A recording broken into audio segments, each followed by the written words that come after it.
Hello, everyone. This is the Mgtow Cowboy coming at you guys again. It's uh, it's pretty late, and I'm laying in bed, preparing to go to sleep. I just started my work week, and I want to make sure I get plenty of sleep, so I go to sleep a little early today. Anyway, I wanted to tell a quick story concerning my family and divorce court. And I think I'm going to title this story or title this video Divorce Court Ruined My Family, or Divorce Court Divorce Court Destroyed My Family. That's what I'll call this. And I want to tell a story of my youth and the the divorce that occurred when my mom and my dad parted ways, and some of the details of of what happened during this time. So back in, I think, 1989, I was 6 years old, I think, at the time. My parents got divorced. To this day, unfortunately, neither my mom nor my dad will share the details of the case of the divorce. I suppose I could, uh, you know, go down to, like, I don't know, the Cook County Clerk's office and, look up the file and, whatever. I could probably hire like a private investigator to look up some of this stuff, but I never have. But from what I'm told, from all of the, I don't know, the gossip that has circulated throughout my family throughout the years, what seems to have happened is my father was caught cheating on my mother. And if I understand correctly, I believe he was caught cheating on my mother with his um, partner.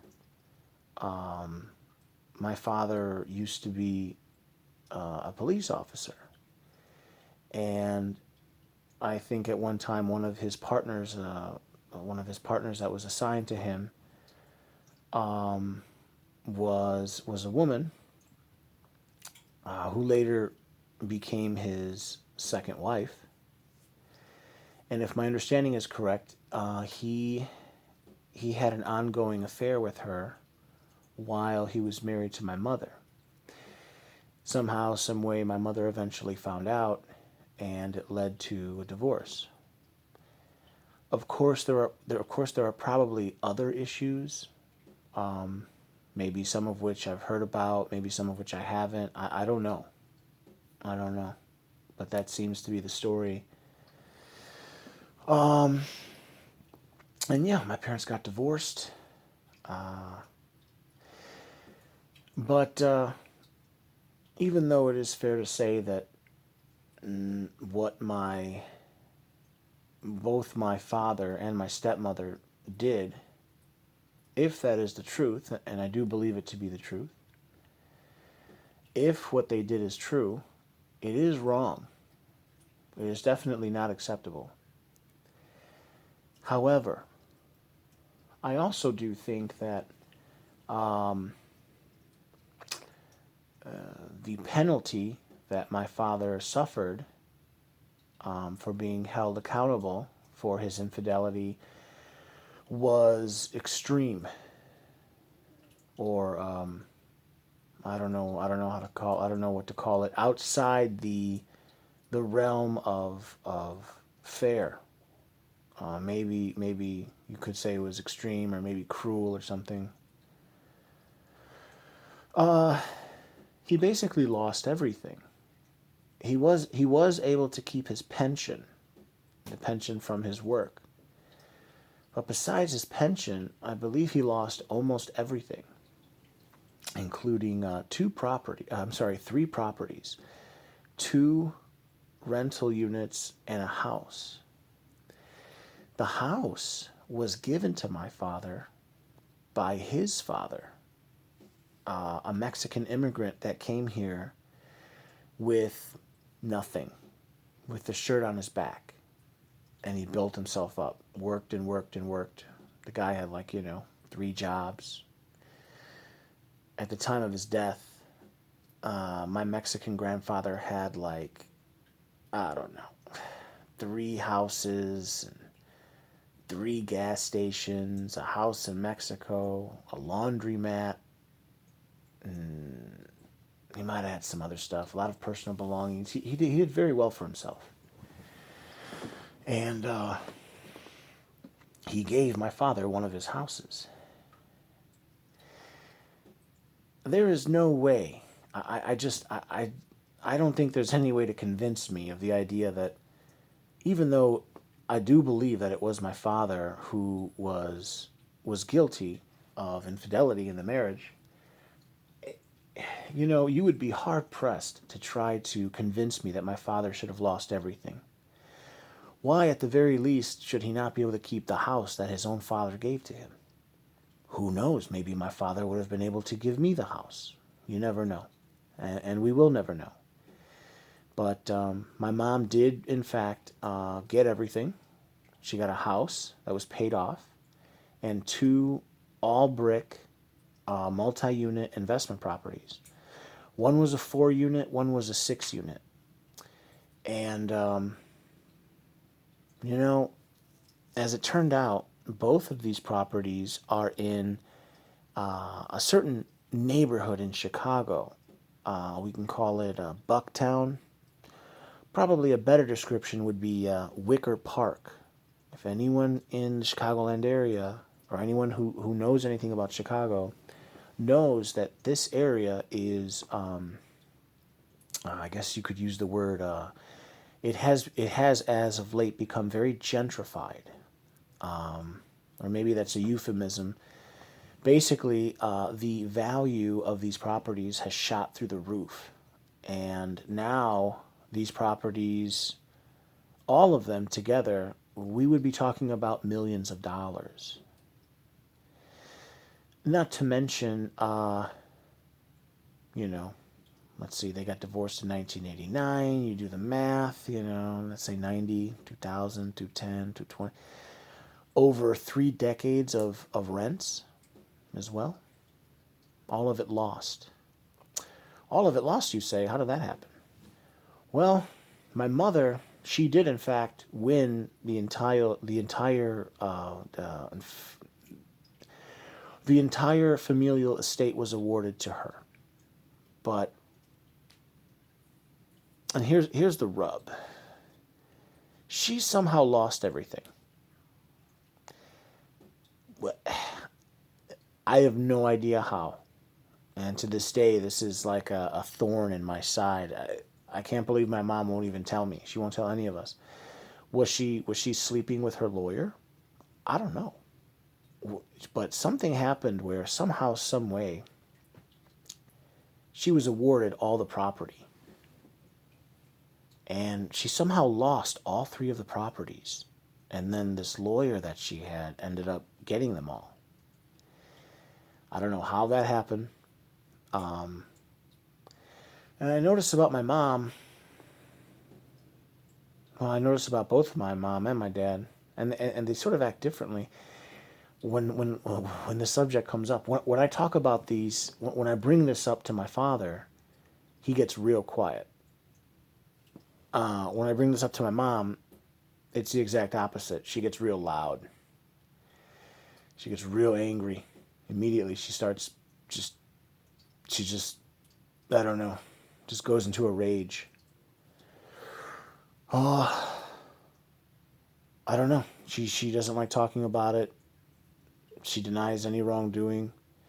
To this day, she completely refuses to take any responsibility for what has happened. I've never actually heard her say that it's her fault or that the buildings were lost or that all the money's gone, or, this is me just speculating, but I think like maybe her ego is like so fragile, or maybe she's so ashamed of what she did that, I don't know, she feels like she can't even admit that it happened.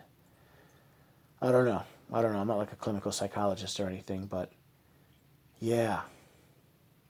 Yeah, all the money was lost. And then, to this day, that I just, you know, I can just kick myself. And I remember when I was in university, my father, he always made sure to pay in full, to pay on time for my sisters, both of them to go to university. And I also got into a really good university. And my father would pay for my sister, my one sister, who got into the same university, but he wouldn't pay for me. I ended up transferring and graduating from a different university, a much less prestigious university, a big public state university, a land-grant university in South Dakota. Whatever. Shout out to SDSU, South Dakota State University in Brookings. It was a good enough school, but I don't know. It really pissed me off. And sometimes I think like, wow, it makes me pissed at my father because, I feel that he kind of let me down there, especially because I spoke with him before starting at the university, and I said, Dad, can you manage this? Can you keep me in school? And he said yes, but in the end he couldn't, or he decided not to, which makes me upset with him. But it also makes me upset with my mom because I know that, what if, and I know we could play what if all day, but seriously, what if, this is not outside the realm of possibility, what if my mom was a little bit more reasonable and just allowed my father to keep even just one of the three properties? Just one. Just maybe the house. Just the house. That would have improved my father's lot financially so much that he would have easily been able to pay for us, all of us, to go to university, including me. So it's like, even though I'm putting all this pressure on my dad, or all this judgment on my dad, it isn't all his fault. And it's just, I don't know. It used to tear me apart. I remember when I would drive on the north side of Chicago years ago, not so much now, but years ago, even as little as like 5 or 6 years ago. When I would drive, anytime I would drive by Loyola University, I would have the feeling where I felt like I wanted to cry. Because I knew I had so much potential, but I had come to feel like it had been stifled. Like it had been robbed and taken from me. Anyway, yeah, so I just wanted to share that story. As you all know, I am very, very against the existence of the modern, court we call family court. I do think it is heavily skewed in favor of the female. And I think that it destroys lives. And I know that it has damaged my life. And, again, what I would say to all of you young guys, well, first, what I would say to all you old guys, if you've gone through this, you've learned your lesson. Don't ever get married again. If you've gotten married and divorced. For the young guys, if you've, 20s, early 30s, if you're not married, don't get married. Don't get married, because the same thing could happen to you. You meet a pretty girl, she's pretty, pop. Next thing you know, she's pregnant. A couple years later, you're in divorce court. The same thing can happen to you, where all of your assets are taken from you, and then in the end, who suffers? The children. So, quickly, I just wanted to share that story. Yeah, don't get married, guys. And, try to keep your head up. Anyway, this is the Mgtow Cowboy coming at you guys again. Good to talk to you, and have a good rest of your night. Oh, yeah, if you like the video, please like and please subscribe. All right, take care. Bye now.